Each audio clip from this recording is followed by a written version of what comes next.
Hey, what's going on YouTube? You already know who it is. It is DubloH, and I am back with another video for y'all. And today we are going to be looking at GameSpot's early review of Outer Worlds 2. Y'all don't know what the Outer Worlds is. This is a space type RPG from the people that made. Obviously, this is a sequel to the Outer Worlds 1. Now, with all that out the way, let's get straight into the video. Outer Worlds was a spacefaring retro future game recognizable as a I'm liking, so starting off this shit, I like the site, the reticle for it. I like that, the red dot, RDS, that's fire.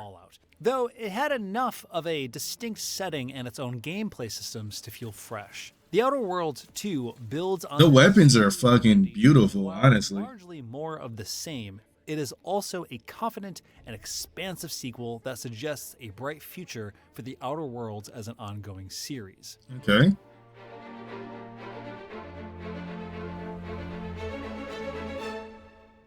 In Outer Worlds 2, you play as the Commander. The Commander. Fixer, dispatched to the Arcadia region that's being ripped apart by a factual war, corporate takeovers, and the emergence of rifts that have been cutting the colony off from communications with Earth. From the very beginning, you have your badge and gun, so to speak, along with your own fledgling crew and a spaceship base of operations called the Incognito. Of course, your very first mission goes terribly wrong, as these things tend to.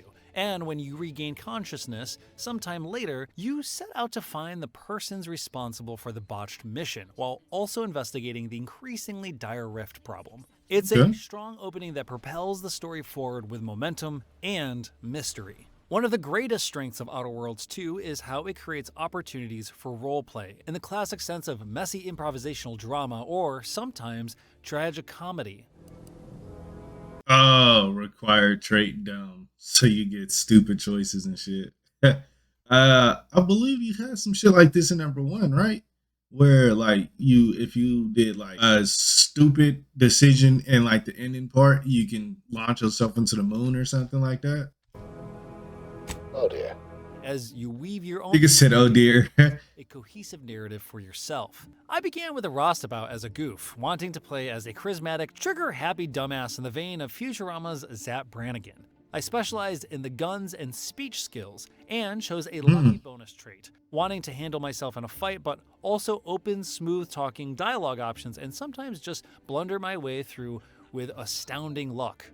Look at that black man, he looked good. And it worked for a while. But somewhere along the journey, things started to subtly change. I made mistakes that I wasn't fully comfortable with for the sake of maintaining my character, and I faced dilemmas that forced me to think about where I drew the line. By the end, the story of my commander was an overconfident idiot who slowly grew into a leader, learning to trust their crew and having gained their trust in return.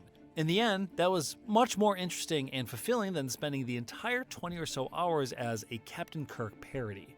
Like the first game, most of your time is spent venturing to strange worlds, taking a quest to progress the story. Goodness. The one thing that Obsidian does right is their goddamn worlds. They make beautiful for your reputation with various factions, and fighting your way through alien beasts, hostile automatons, these weapons look great, honestly. Human armies. And, like the first game, the Outer Worlds 2 is primarily combat focused. You can talk or engineer your way out of some situations, but mostly you need to just clear the area of hostiles before investigating the next story node. I leaned into the gunplay because the wealth of guns on offer felt great. My memory of the first Outer Worlds was that guns were a means to an end, but in Outer Worlds 2, it feels this much nigga more sucks. He can't aim for shit.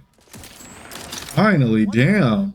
Make my nigga look good or something. Damage, but overcharging automech enemies instead. Another could be a triple barrel shotgun with a chunky 1-2-3 punch. That shotgun, there are 10 different ammo types, so I spent most of the game swapping my weapons constantly and then discovering how much I liked the new one. A flexible mod system fucking pea shooter. Customize your playstyle with your favorite guns, though I was hot swapping them so often I usually didn't take full advantage of mods. Enemy variety is looking great. Look at this section. Gadgets. The tactical time dilation mechanic from the first game, a clear reference to Fallout's VAT system, makes its return here, letting you slow down time to line up that perfect shot at an enemy weak spot. There are other important gadgets this time around as well. an acidic What the fuck was dematerializer that that? bodies in case you're trying to sneak your way through, and an N-ray scanner that lets you see cloaked enemies as well as see the wiring for solving engineering problems. Since the gadget button always uses the last one, I would often use my N-ray scanner in a non-combat section and then forget to swap back to the time dilation gadget before getting into combat, but otherwise the options are nice to have. To build out your character, you're granted 2 skill points per level, but there are way too many to specialize in all of them, and many of the higher level skill checks require you to specialize relatively early. And since the game is largely combat— That's crazy. Get 2 skill points off the rip, but it's so much shit that you're supposed to hurry up and specialize in something in the beginning. Other than that, your character gonna be ass. That's funny as hell. I have to imagine you would have a difficult— Here go a lot of this shit right here. Guns, melee, sneak, lockpick, engineering, explosive, hacking, medical, science, observation, speech, and fucking leadership. That's 12 things. God, believe. Explosive damage probably be fun as fuck too. exclusively in non-combat skills like science, engineering, or lockpicking. Every 2 levels, you also get a perk point to shape your character even further. Oh, and you get perks too. Some of which stack on top of each other. For example, That's an crazy. Intimidator perk requires a high speech skill, but it's actually a combat ability that frightens certain weaker enemies when they get hurt. A second perk, Grim Visage, builds on it further by frightening surrounding enemies. It's a very Interesting system that grants extremely strong bonuses, and right from the beginning, you can look through the list and mark favorites to help you steer toward a particular goal. That's dope as hell. Austin said that nigga shotgun ain't doing no damage. With your skills and perks is the return of the flaws system. This was one of my favorite aspects from the first Outer Worlds, and it's even better this time. Despite the name, flaws aren't necessarily negative and are actually more like trade-offs that help augment your play. If you get presented with one you don't like, you can always just reject it. Some of these flaws will even make the game much harder and more unpredictable. After telling one too many lies, I was presented with the option for a compulsive liar perk, which would Compulsive liar, automatically that's funny lies as in shit. every dialogue tree. I rejected that one because I wanted to control when I lied, but some flaws are just great ways to complement your playstyle or That's make funny up as for hell. deficiencies. When the game noticed I was constantly reloading, it gave me the over-prepared flaw, which granted me much larger weapon magazines, but with a heavy damage debuff if I ever let a magazine hit empty. Your build is not just your own character, but that of your companions as well. Slap the shit out that nigga. Ability that can be activated in combat, and every 5 levels they get their own choice between 2 perks, helping shape which kind of companion they become. The first type That's upgrade dope. for Niles, for example, lets you make him a tanky character to draw enemy aggro, or boosts his own fire. Guns seeming like they not doing no His damage. companion ability that draws enemy fire and hits for increased damage. Plus, each companion has passive traits, like Niles' ability to act as a mobile workbench in case you need to craft more ammo or mods in the That's field. dope as fuck. Selecting which companions to bring along for a mission and how you've built out their abilities makes a huge difference in how you play. I was able to take my time to fidget with my gadgets and aim down sights because I knew the enemies would reliably be targeting Niles. Plus, each companion has their own specialized weapon and armor, and level up automatically with you, sanding off some of the busy work of managing a party. Oh, that's In addition cool. to your companion's As long abilities, as they level up perks, alongside you, that's each fire. companion also has their own mini quest line, which unlocks even further customization, like increasing a particular damage type and changing their cosmetic appearance. That's The dope. added benefit of companions from a story perspective is that they help to flesh out the world by giving you more perspectives and fleshing out of the galaxy. My personal favorite was Marisol, an aged Black Ops agent who formerly worked for one of the factions. Aside from just being cool as hell to bring along a graying female secret agent, I appreciated her cold and calculating perspective on events as they unfolded. And her multi-part companion quest was a neat spy story set against a sci-fi backdrop. The story That's dope as is shit. heavy with satire, which is not subtle. Good thing I don't prescribe poison then. Normally. Think Mad Magazine more than The New Yorker, but half of it is delivered with a blunt earnestness that makes it feel righteous and timely.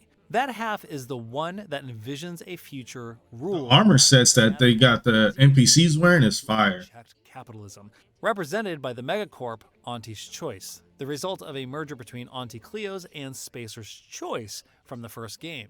None of it is specific enough to take aim at Obsidian's parent company, Microsoft, but it lands as a broader and fairly incisive critique of our current moment. The other main target of Mockery is the Order of the Ascendant, equally fanatical but devoted to the pursuit of knowledge and science, with the misguided notion that they can unlock the secrets of all existence and rule everything with perfect mathematical precision and clarity. As more noble and humanitarian, but also aloof and unfeeling. You can sense how this is meant to be a counterweight to Auntie's Choice, which is all about appealing to baser instincts and maximizing profits, but the satire lands with a thud. Rather than seeing well attuned to our current moment like the critiques against capitalism, taking aim at scientists and researchers right now just feels like punching down. We all know that a structure is only as strong. Look at this fucking. Look at it. Visuals in the Outer Worlds 2 It's generally beautiful. aren't stunning. This style of RPG is more about the machinery of the world than the aesthetics, but the scope of some of them is impressive regardless. This is slightly undermined by there being no particularly fast way to travel as far as I can That tell. sucks. You just have to hoof it everywhere. So most of the time you'll just stick to sprinting in straight paths. That can lead to problems because the waypointing isn't always clear about how to reach your next destination. And that once sucks. you unlock later missions, it can be frustrating that there is no fast travel between planets. Load times can also be long for some larger areas, at least on Xbox Series X, where I care about load times a little bit, not really though. It's the fast travel that's really like irritating. Hate having to travel through big ass over and over. Place them in the major spots on each of the maps, like place fast travel, so I can hurry up and get to my next section, my next mission or something like that a little easier. I played. So there's a fair amount of waiting as you planet hop. Similarly, pace-breaking are the multitude of computers that you encounter on each planet, which deliver chunks of information and story details, but often feel bogged down in corporate speak and back-and-forth correspondence. This seems intended to exemplify the setting, which is full of corporate and scientific bureaucracies. So while it plays well into those themes, it also means the action is punctuated by a lot of reading breaks. To its credit, those breaks would be more of an issue if the rest of the game weren't so strong. The Earth Directorate is on your side. The Outer Worlds 2 feels like the series coming into its own, carried by flexible combat options and great role-playing progression. The first Outer Worlds felt like Obsidian trying to recapture the magic of Fallout's apocalyptic future in a new spacefaring context. The Outer Worlds 2 cements this setting as its own identity that can exist alongside its sci-fi contemporaries to deliver something that is familiar but also distinctly its own. And they gave it an 8. Okay, that's solid. So that is gonna do it for this video. Y'all let me know, how are y'all feeling about? Y'all let me know how y'all feeling about the Outer Worlds 2. Will y'all be picking it up when it drops? I believe it drops in a couple days. Like shit, like on the 28th or 29th. But yeah, y'all let me know if y'all gonna be picking this shit up. I know I'm gonna be playing it. Drops. Other than that, oh shit, I just want to thank y'all for fucking with me. Make sure that you go ahead and leave a like, hit that subscribe, because I do have more content on the way. Hit that bell so you never miss another video. Here is your second reminder to leave a like. My name is DubloH and I am out. Hey. Hold on, baby, hit the polygon, do you dance on it? Bust it down, baby, let me see, spread them legs, let me see what you got. Do your job, I got a check for you. Throw a couple bands, put in work, I got some more for you. Slow it down for me, drop it down, go get wild for me, smile for me, bend it over, go and touch your toes for me. Pause for me, get the can, baby, do a show for me. All money, if you clean and good, I got a note for you.